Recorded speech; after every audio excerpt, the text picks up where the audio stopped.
नमस्कार, वक्त हो गया है उत्तराखंड की खबरों का। मैं हूं आपके साथ मनु तेवतिया। शुरुआत करते हैं बड़ी खबर के साथ। मुख्यमंत्री पुष्कर सिंह धामी आज 2 दिवसीय दौरे पर आज अपनी विधानसभा खटीमा पहुंचे। इस दौरान सीएम ने सहकारिता विभाग के समूह ऋण वितरण कार्यक्रम हिस्सा लेने के साथ ही युवाओं के करियर काउंसलिंग युवा संवाद कार्यक्रम में भी हिस्सा लिया। सीएम धामी ने कहा कि राज्य सरकार ने उत्तराखंड की जनता के लिए कई योजनाएं चलाई हैं, जिसका सीधा लाभ आम आदमी को होगा। समूह सहकारिता विभाग का उसमें जो ऋण वितरण किया गया है, जो कि स्वयं सहायता समूह के लिए हमने बहुत सारे कार्यक्रम ग्राम संगठनों के लिए, क्लस्टर के लिए जो हमारी सरकार ने जो है तय किए है, उसमें हमने अभी 119 करोड़ रुपए का उनके लिए पैकेज दिया था। उनके सभी खातों में जो है वो जो प्रतिपूर्ति का ब्याज है 6 माह का, वो भी घोषित किया था, वो भी आ गया है। इससे पहले काशीपुर में सीएम पुष्कर धामी ने विकास की बड़ी सौगात दी है। सीएम धामी ने काशीपुर में करीब 117 करोड़ की योजनाओं का लोकार्पण और शिलान्यास किया। अभी हल्द्वानी जब माननीय प्रधानमंत्री जी का कार्यक्रम लगेगा, उस दिन इस योजना का शिलान्यास होने वाला है। आप रामपुर वाले बाईपास का शिलान्यास होने वाला है। आपके काशीपुर क्षेत्र से जाने वाली तमाम चीजें जो आगे को जाती हैं, उनका शिलान्यास लोकार्पण होने वाला है। इसी प्रकार से आप जब यहाँ से हरिद्वार जाते हैं या देहरादून जाते हैं, तो आपको हरिद्वार और देहरादून जाने के लिए अब आपको 1 घंटे से 1.5 घंटे की दूरी कम होने वाली है। मुख्यमंत्री धामी आज सुबह हरिद्वार के दौरे पर रहे, जहां पर निरंजनी अखाड़े के संत और तीर्थ पुरोहितों ने सीएम का सम्मान किया। संतों ने देवस्थानम बोर्ड खत्म करने पर खुशी जताई और सीएम का आभार भी जताया। इस मौके पर अखाड़ा परिषद के अध्यक्ष रविंद्र पुरी, सचिव महंत हरिगिरी, आचार्य महामंडलेश्वर कैलाशानंद गिरी समेत बड़ी संख्या में संत और तीर्थ पुरोहित मौजूद रहे। मुख्यमंत्री जी ने इसको भंग किया है। इसमें जितना हमारा संत समाज है, पंडा समाज है, जो भी हम मंदिर वाले हैं, मठ वाले हैं, सभी ने माननीय मुख्यमंत्री जी को आशीर्वाद दिया है, साधुवाद दिया है और ये उम्मीद रखी है कि हमारे जो माननीय मुख्यमंत्री जी है आगे चल के जो सनातन की जो रक्षा है, सनातन की रक्षा करते रहेंगे और पूरा हिंदू समाज इनके साथ रहेगा। सभी का आशीर्वाद मिला है, मैं धन्य हूँ उनका आशीर्वाद लेकर। निश्चित रूप से उनका आशीर्वाद मेरे लिए एक प्रेरणा है, प्रेरणा के साथ साथ एक ऊर्जा भी उनसे मिलती है, जो कि काम करने की और प्रेरणा मिलती है। जब पूज्य संतगण निर्मल मन से निश्चित रूप से हमें अपने कर्म क्षेत्र में और तेजी से आगे बढ़ेंगे, आगे काम करेंगे और देवस्थानम एक्ट जो हमने वापस लिया है, निश्चित रूप से सभी की भावनाओं के अनुरूप हमने ये एक्ट वापस लिया है। आगे बाजपुर में कांग्रेस नेता यशपाल आर्य और उनके बेटे पर कथित हमले के विरोध में आज कांग्रेस ने देहरादून में सीएम आवास के बाहर धरना प्रदर्शन करने की कोशिश की, लेकिन पुलिस ने कांग्रेसियों को सीएम आवास से पहले ही हाथीबड़कला में ही रोक लिया। हरीश रावत ने दोषियों पर कार्रवाई और यशपाल आर्य के साथ उनके बेटे को सुरक्षा की मांग की है और प्रशासन पर कई गंभीर आरोप भी लगाए हैं। वहीं बीजेपी के प्रदेश अध्यक्ष ने कहा है कि कानून अपना काम करेगा। हालांकि उन्होंने ये भी बताया कि ये कांग्रेस की आपसी लड़ाई है। तरीके से उनको मारने का प्रयास था।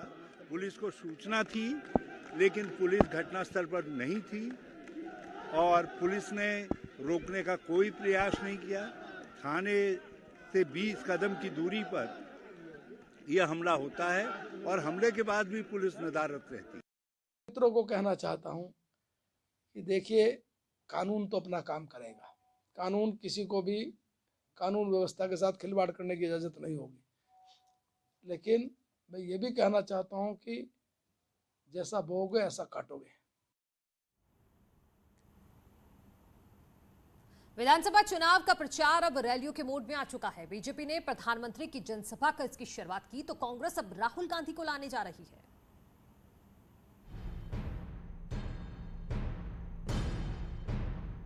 प्रधानमंत्री नरेंद्र मोदी ने शनिवार को एक तरह से बीजेपी के चुनाव प्रचार का शंखनाद कर दिया। शनिवार को पीएम मोदी की रैली से उत्साहित बीजेपी अब पीएम मोदी की दूसरी रैली कुमाऊं में कराने जा रही है। वहीं कांग्रेस पीएम मोदी की जनसभा के तोड़ में 16 दिसंबर को राहुल गांधी को उत्तराखंड लाने जा रही है। रैली की तैयारी को लेकर कांग्रेस में भी बैठकों का दौर जारी है। राहुल गांधी जी के प्रोग्राम के लिए तैयारियां कर रहे हैं और उस तैयारी के चलते ही आज हमारे केंद्र से भी प्रभारीगण यहाँ पर आ रखे हैं और उसमें हम लगे हैं। हम अच्छी तैयारी के साथ उस प्रोग्राम को करेंगे। मोदी जी की एक रैली कुमाऊं मंडल में होनी है, इसी महीने में होगी। समाज का वो वर्ग जो कभी रैलियों में नहीं जाता, सारे समाज का वो वर्ग, प्रबुद्ध वर्ग कभी रैलियों में नहीं जाता। कल हजारों की संख्या में, यानी हमने उनके लिए जो एक पूरा स्थान तय किया था वो भर गया पहले ही। वहीं आम आदमी पार्टी का कहना है कि ये बीजेपी और कांग्रेस का पॉलिटिकल ड्रामा है। केंद्र के नेता आएंगे और इनके लोकल लीडर चुपचाप सुनते रहेंगे, लेकिन आम आदमी पार्टी खुद जनता के बीच जा रही है। बीजेपी और कांग्रेस ने 2022 में जो मार्च में इलेक्शन होने हैं उसके लिए जनता को बहलाने के तरीके वाला अपना कैंपेन शुरू कर दिया है। उन्हें पता है कि वो जनता के सामने जाएंगे तो उनको वोट नहीं मिलेगा, तब वो क्या कर रहे हैं, वो केंद्र से अपने बड़े चेहरों को लेकर के आएंगे और बड़े चेहरे आकर के बारी बारी से जनता में भाषण देंगे और फिर जनता को बहलाने फुसलाने की कार्रवाई करेंगे। चुनाव को लेकर अब रैलियां और जनसभाएं शुरू हो गई हैं। बीजेपी तो 11 दिसंबर से सभी विधानसभाओं में विजय संकल्प यात्रा निकालने जा रही है, तो वहीं कांग्रेस भी परिवर्तन यात्रा को आगे बढ़ाने जा रही है। न्यूज़ 18 के लिए देहरादून से सुनील नवप्रभात की रिपोर्ट। –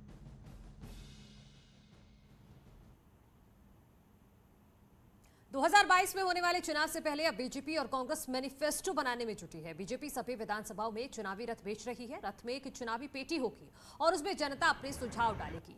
रथ हर गांव और गलियों में जाएगा। बीजेपी का कहना है कि सुझावों के बाद बीजेपी अपना मैनिफेस्टो बनाएगी, तो वहीं कांग्रेस भी अपना मैनिफेस्टो बना रही है। कांग्रेस का कहना है कि पार्टी जनता के सवालों को मैनिफेस्टो में शामिल करेगी। रथ है वो तैयार हो गए हैं, उनको भी हम इसी सप्ताह में यहाँ से पूजन करके और 70 विधानसभाओं के लिए भेजेंगे। वो जो 70 रथ होंगे वो हमारा मैनिफेस्टो संकल्प पत्र बनेगा, उसके लिए उस सुझाव पेटी का भी उसमें होगी। 15 दिन तक वो विधानसभाओं के अंदर जाकर सारे मोहल्लों में, वार्ड में, गांव में, शहर में, कस्बों में, पंचायतों में सब जगह जाएगा। एक परफॉर्मा लेकर निकले हैं जिसमें हम लोगों से पूछ रहे हैं कि क्या आप इस सरकार से खुश हैं या नाखुश हैं, और तमाम हमारे जो टीम्स हैं वो निकलकर लोगों से सुझाव भी मांग रही है और सवाल भी पूछ रही है कि क्या आप वर्तमान सरकार के कार्यकाल से खुश हैं, और खुश हैं तो आखिर कितना खुश हैं, या अगर नाखुश हैं तो किस किस मोर्चे पर आप नाखुश हैं। 2 दिन पहले पिथौरागढ़ जिले के धारचूला विधानसभा क्षेत्र में आयोजित मुनस्यारी महोत्सव में गोलीबारी की हुई घटना अब तूल पकड़ रही है। इस मामले में धारचूला से बीजेपी के टिकट पर चुनाव लड़ चुके और जूना अखाड़े से जुड़े महामंडलेश्वर वीरेंद्रानंद गिरी ने आरोप लगाया है कि गोलीबारी की घटना के पीछे कांग्रेसी नेता हो सकते हैं। आरोप है कि देर रात तक चल रहे डीजे को बंद करवाने के लिए सरकारी कर्मचारी पर फायरिंग की गई। मुनस्यारी महोत्सव स्थानीय कांग्रेस विधायक हरीश धामी की अगुवाई में हुआ था। वहीं हरीश धामी ने कहा है कि ये मुझे बदनाम करने की साजिश है। ये सरकारी महोत्सव शायद नहीं था। अगर सरकारी महोत्सव होता तो सीएम साहब इसके उद्घाटन में जाते, और इसके बारे में छानबीन चल रही है और करनी चाहिए। इसको जिलाधिकारी को संज्ञान में इसको लेना चाहिए। इस संदर्भ में मैंने आज मुख्यमंत्री महोदय से भी इस बात को किया और हम आईजी साहब, डीजी साहब से इसमें बात करेंगे। क्योंकि 8 साल से ये महोत्सव चल रहा है, आज तक कोई विवाद नहीं हुआ, और ये जैसे चुनाव नजदीक आ रहा है तो इस तरह के करते हो रहे हैं, तो कहीं ना कहीं हो सकता है कि विपक्ष की साजिश जो है एक साजिश भी हो कि हरीश धामी को बदनाम किया जाए। खबर देवप्रयाग से है, जहां आम आदमी पार्टी ने रोड शो किया। इस दौरान आम आदमी पार्टी के सीएम उम्मीदवार अजय कोटियाल ने सर्जिकल स्ट्राइक को लेकर कहा कि ये पीएम मोदी का बड़ा फैसला था और केंद्र की सरकार ने उस समय तगड़ा फैसला लिया था। हालांकि उन्होंने सीएम धामी पर निशाना साधते हुए कहा कि उन्हें सर्जिकल स्ट्राइक का मतलब तक पर नहीं पता और आगे आने की जगह और पिथौरागढ़ में केंद्रीय कानून मंत्री किरण रिजिजू की मौजूदगी में एक विधिक कैंप का आयोजन किया गया, जिसमें सुप्रीम कोर्ट के जज उदय उमेश ललित के साथ ही उत्तराखंड हाई कोर्ट के भी कई जज मौजूद रहे। इस दौरान किरण रिजिजू ने कहा कि मैं बोलते हुए केंद्रीय कानून मंत्री ने कहा कि उनकी कोशिश है कि देश के आम आदमी को न्याय हर कीमत पर मिले। उन्होंने कहा कि आम आदमी और न्याय के बीच दूरी हर कीमत पर कम होनी चाहिए। आम आदमी और न्याय, इसके बीच में जो फासला है उसको कम ही नहीं, उसको हटाना चाहिए। एक आम आदमी को अपना अधिकार प्राप्त करने के लिए तड़पने का मौका नहीं होना चाहिए। खबर देहरादून से है, जहां शनिवार देर रात घर में घुसकर बुजुर्ग से मारपीट और लूट की घटना का पुलिस ने खुलासा कर दिया है। पुलिस ने आरोपी को गिरफ्तार कर लिया है और आरोपी के पास से ज्वेलरी, नकदी और मोबाइल बरामद किया गया है। आरोपी मुस्तकीम नशे का आदी है और कई लोगों के कर्ज में डूबा हुआ है। पुलिस ने बताया कि आरोपी उस घर में कुछ महीने पहले काम कर चुका है। ऐसे में उसे घर की पूरी जानकारी थी और उसने इस घटना को अंजाम दिया। आरोपी पर पहले भी कई मामले दर्ज हैं। रविवार को पहाड़ों में अचानक मौसम का मिजाज बदला, जिसके बाद अचानक ऊंचाई वाले इलाकों में बर्फबारी हुई तो निचले इलाकों में बारिश से सामान्य जनजीवन अस्त व्यस्त हो गया। बद्रीनाथ धाम, हेमकुंड साहिब, नंदा देवी पर्वत, नीलकंठ पर्वत, नीति घाटी में मौसम बदलने के साथ ही बर्फबारी और बारिश शुरू हो गई है। वहीं ओली जोशीमठ की ऊंची चोटियों पर भी बर्फबारी शुरू होने से कड़ाके की ठंड पड़नी शुरू हो गई है। और रुक रहे एक छोटे से ब्रेक के लिए, जल्द लौट रहे हैं।